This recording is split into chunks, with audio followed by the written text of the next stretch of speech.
So to replace the washer nozzle, as you can see, ours is broken here. The hose is kind of just hanging. And so to do that, you have to take out this insulation. And you can pull it up and over the retainers here on the bottom, as well as on the side. But you'll notice it's still held in by these push clips. So because they're so large, you can just use your hand and kind of pull them out. If you can't, then you can just use a trim tool. There you go. There's one up here, and there's two more on the other side.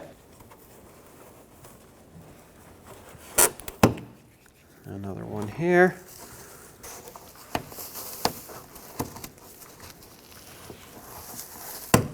Okay, and a couple more retainers here.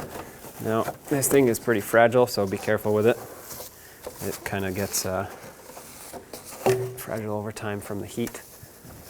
Okay, pull it straight down. Move this out of the way. To remove this, there's a clip on top, a clip on the bottom.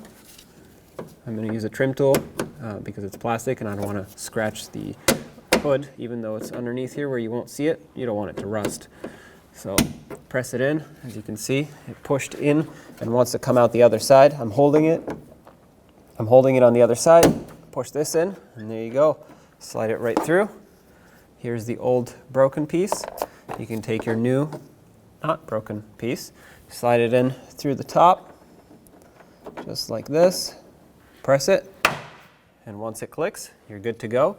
In my case, actually, part of it broke inside the hose, so I'm going to grab a pick and pull the broken piece out so I can actually reattach the hose to this one.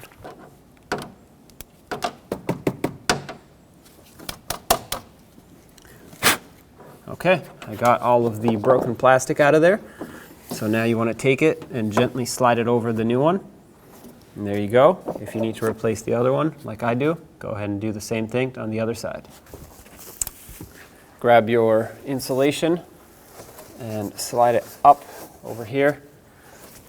It has to line up with the push clips at the top.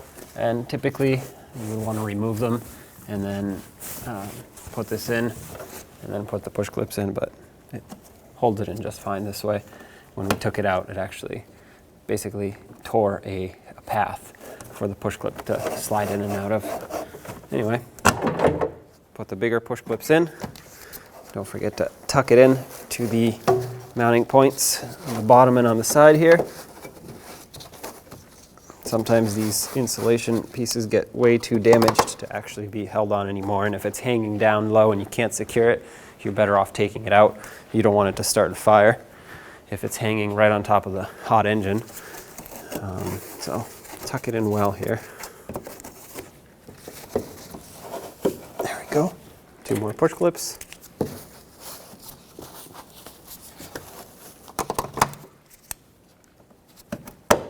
And there you have it.